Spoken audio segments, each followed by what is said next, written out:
Hello, welcome to our channel spider മനുഷ്യൻ. അപ്പൊ നമ്മുടെ ഇന്നത്തെ വീഡിയോ എന്ന് പറയുന്നത് ചത്തപ്പച്ചയുടെ മൂവി റിവ്യൂ അല്ല, ചത്തപ്പച്ചയില് ക്യാമിയോലത്തെ റിവ്യൂ ആണ്. അപ്പൊ ആദ്യം തന്നെ പറയണേ, പക്കാ സ്പോയിലർ ആയിട്ടാണ്. നിങ്ങൾക്ക് താല്പര്യം ഇല്ലെങ്കിൽ നേരെ സ്കിപ്പ് ചെയ്ത് നോക്കൂ, ഇല്ലെങ്കിൽ കണ്ടവര് മുന്നോട്ട് വീഡിയോ കണ്ടു നോക്കൂ, ഒരു കുഴപ്പമില്ല. ഓക്കെ, അപ്പൊ നമ്മുടെ ക്യാമിയോ ആരാന്ന് വെച്ചാൽ അറിയാല, നമ്മുടെ സ്വന്തം മമ്മൂക്ക തന്നെയാണ്.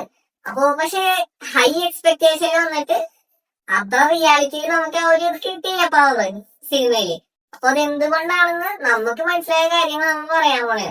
അപ്പൊ അറിയാലോ, മമ്മൂട്ടി ഉണ്ടെന്ന് പറഞ്ഞപ്പോ തുടങ്ങി പടത്തിന് ഹൈപ്പ് കയറി. എന്നിട്ട് നമ്മൾ നല്ല പ്രതീക്ഷയിലായിരുന്നു പുള്ളി കുളിച്ചടക്കുമെന്നാണ് വിചാരിച്ചത്. പക്ഷെ എങ്കിൽ പോലും മൂവിയിൽ വന്നപ്പോൾക്ക് അത്ര ഒരു റിസൾട്ട് കിട്ടിയില്ല എന്തൊക്കെയാന്ന് പറഞ്ഞാല്. അപ്പൊ അതെന്തുകൊണ്ടാന്ന് വെച്ചാൽ ആദ്യത്തെ പ്രശ്നം തന്നെ ഇൻട്രോ നോക്കിയായിരുന്നു പുള്ളിയുടെ. കാരണം നല്ലൊരു ഇൻട്രോ തന്നെ കൊടുക്കാൻ പറ്റി. പക്ഷെ എങ്കിൽ പോലും പുള്ളി വാ തുറന്നപ്പോ അവിടെ പോയി കാര്യം.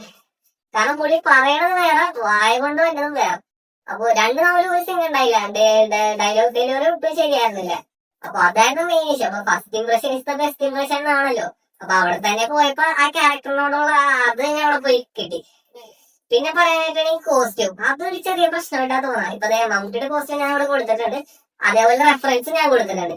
പക്ഷെ അതങ്ങനെ അതേപോലെ ഏറ്റില്ലെന്ന് തോന്നാണ്. കാരണം അത്ര അടിപൊളിയായിട്ട് തോന്നില്ല. ഇത് കഴിഞ്ഞിട്ട് അടുത്ത സീനിൽ ഒരു ഹോസ്പിറ്റൽ സീനിന്റെ അടുത്ത ഇതിന് വേറെ കോസ്റ്റ്യൂം ആയിരുന്നല്ലേ. അപ്പൊ അതും അത്ര ഒരു ഇത് തോന്നിയില്ല എനിക്ക്. അത് കണ്ടിട്ട് ചിരിക്കാൻ ആദ്യം വന്നത് അത്. അപ്പൊ അതൊരു ഇതായിട്ട് തോന്നി. കോസ്റ്റ്യൂം കുറച്ചുകൂടി ബെറ്റർ ആക്കാൻ പുള്ളി എന്ന് തോന്നി. കാരണം ബാക്കി എല്ലാവരും നല്ലത് കൊടുത്തിട്ട് ഒരു ഇത് മാച്ച് ആയില്ല പുള്ളിക്ക്. മെയിൻ ആയിട്ട് ആ ഫസ്റ്റത്തെ ഡയലോഗ് ഡെലിവറി തന്നെ പോയപ്പോ തന്നെ ക്യാരക്ടറുടെ മൊത്തം ഇത് പോയി കിട്ടി. അതാണ്. പിന്നെ പുള്ളിനെ ഏജും പുള്ളിയുടെ കൂടി തന്നെയാണ്. പുള്ളിക്ക് ഇനിയിപ്പോ വലിയ ആക്ഷനൊന്നും ചെയ്യാൻ പറ്റില്ല, അതുകൊണ്ടായിരിക്കും അങ്ങനെയൊന്നും കൊടുക്കാണ്ടിരുന്നെന്ന് തോന്നുന്നു. അപ്പൊ ഈ പടം ഓവറോൾ പറയാനാണെങ്കിൽ നല്ലൊരു പടം കേട്ടോ. അതിനകത്ത് ഇപ്പൊ അർജുൻ അശോകനാണെങ്കിലും എല്ലാരും റോഷൻ എല്ലാവരുടെയും അടിപൊളി പെർഫോമൻസ് ആണ്. കാരണം അതിനുവേണ്ടി നല്ല എഫേർട്ട് ഉണ്ടെന്ന് നമുക്ക് മനസ്സിലാവും അവരുടെ ബോഡി കാണുമ്പോ തന്നെ.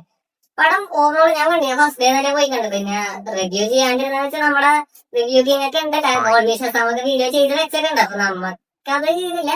അപ്പൊ എന്നാ പിന്നെ വിചാരിച്ച എന്തുകൊണ്ട് ആ ക്യാമിയോന്റെ റിവ്യൂ ചെയ്തു തുടങ്ങും. അപ്പൊ ഇത് എന്താ പറ്റിപ്പോയെന്ന് വെച്ചാല് ഭയങ്കര ഹൈപ്പ് ഓടിപ്പോയി ക്യാമിയോന്. അപ്പൊ അതുകൊണ്ട് ആ ഒരു ഹൈപ്പിനെ മൊത്തം റിയാലിറ്റിക്ക് എത്താൻ പറ്റില്ല. അതാണ് മെയിൻ ഇഷ്യൂ വന്നത്. ഇപ്പൊ കുറച്ചും കൂടി ബെറ്റർ ആക്കാന്ന് തോന്നിയെങ്കിലും പക്ഷെ എങ്കിൽ പോലും അറിയാം മമ്മൂട്ടിയാണ് ആ പടത്തിന് ഹൈപ്പ് കയറിയത്. മമ്മൂട്ടി വന്നുകൊണ്ടാണ് പടത്തിന് ഇത്ര ഹൈപ്പ് കയറിയത്. അത് ശരിയാണ്, മമ്മൂട്ടിനെ കുറ്റം പറയാൻ പറ്റില്ല. കാരണം മമ്മൂട്ടിക്ക് ഇതിനകത്തൊന്നും ചെയ്തിട്ടില്ല. ഇത് ഫിലിം ഡിപ്പാർട്ട്മെന്റ് അത് കുറച്ചുകൂടി ബെറ്റർ ആക്കി ഇത് അവതരിപ്പിക്കേണ്ടതാ. അത് മമ്മൂട്ടിനെ പറഞ്ഞിട്ട് കാര്യമൊന്നുമില്ല. എന്തായാലും പടം ഇപ്പൊ ഫസ്റ്റ് ഡേ തന്നെ 7.5 കോടി എന്തോ കളക്ഷൻ അടിച്ചിട്ടുണ്ട്. അപ്പൊ എന്തായാലും പടം ഹിറ്റ് ആവുന്നുള്ള കാര്യത്തിൽ 100% ഉറപ്പാണ്. ആ ക്യാമിയോന്റെ ഒരു ചെറിയൊരു ഇത് മാത്രം. കുറെ പേര് ഭയങ്കര നെഗറ്റീവ് പറയുന്നുണ്ട്, ഈ മമ്മൂട്ടി വന്നിട്ട് പടം കുളമൊക്കെ പോയത്.